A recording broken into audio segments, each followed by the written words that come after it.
I have here the new Dovaman impact driver called the Titans X7. I'm going to review it and test it against Ryobi and rank it against other budget impact drivers. Dovaman reached out and sent me this tool for free in exchange for some video content for the Amazon page. I clicked paid promotion for this video, but please watch before you assume my review is biased. It takes way more than a free tool to buy my opinion, and this is an interesting one. They get some right, but some very wrong. Since I got it for free, I would really like to give it away, but I'm struggling with how to do that legally on YouTube currently, so hopefully in the future I can. Let's dig into the review and see if this is any good.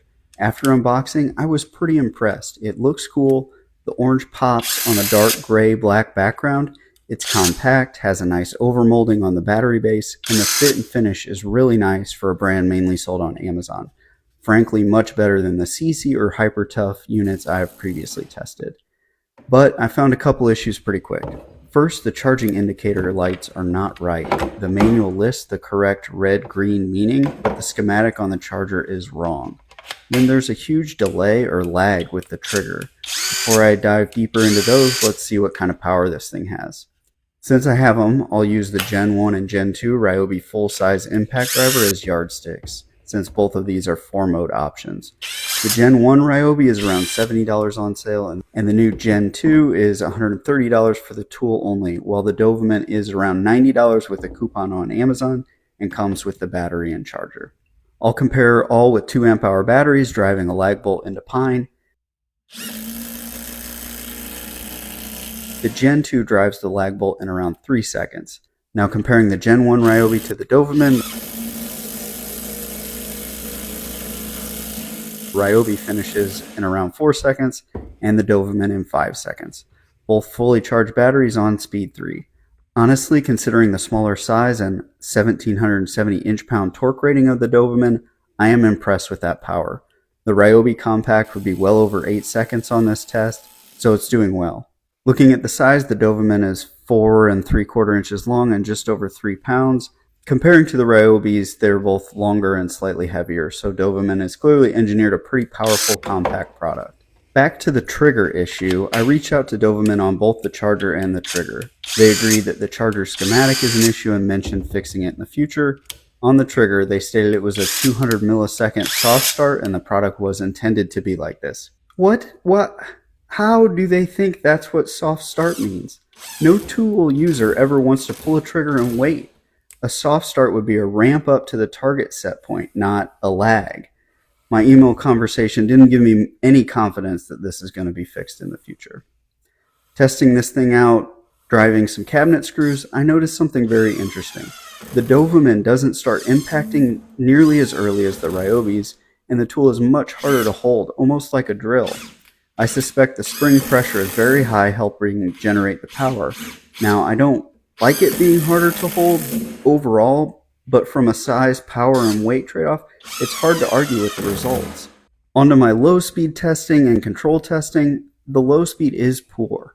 On the lowest speed, pulling the trigger softly to get the least trigger engagement, similar to the Gen 2 Ryobi, the Dovaman low speed is very fast, and not significantly lower speed than its high speed. It's only at a full trigger pull where the speed is limited apparently. Fortunately, the Gen 1 Ryobi doesn't have this and has a significantly lower speed than both the other impact drivers. As it translates to control driving screws, the trigger is part of the issue, but the Dovaman speeds are too high in general. Speed 1 on the Dovaman is 2500 RPM, while speed 1 on the Ryobi is 850 RPM. As a result, the Ryobi is very comfortable driving on speed 2, which is 2000 RPM, and the Dovaman is still too fast or touchy on speed 1. They definitely need to slow that down further and work on the trigger for it to be comfortable to do some precision driving. It's not all bad though. As I mentioned, I like the overmolding on the battery. It's quieter setting it down and will protect the workpiece. Also very much like the balance of the Dovaman. The grip and handle feel good. I like the colors and overmolding on the top of the tool.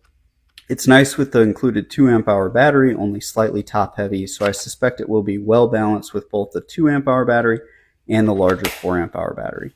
Unfortunately, the battery isn't compatible with Makita style and doesn't look compatible with DeWalt Hercules either. Dovaman does pretty well on lug nuts, probably able to do 100 foot-pounds clean or more, It hits the limit on some rusted trailer nuts, but for such a compact tool, it did well. It would be good for some light automotive work as well, although the trigger lag does take some getting used to for sure. The tool is currently priced around $90 with a coupon for the kit.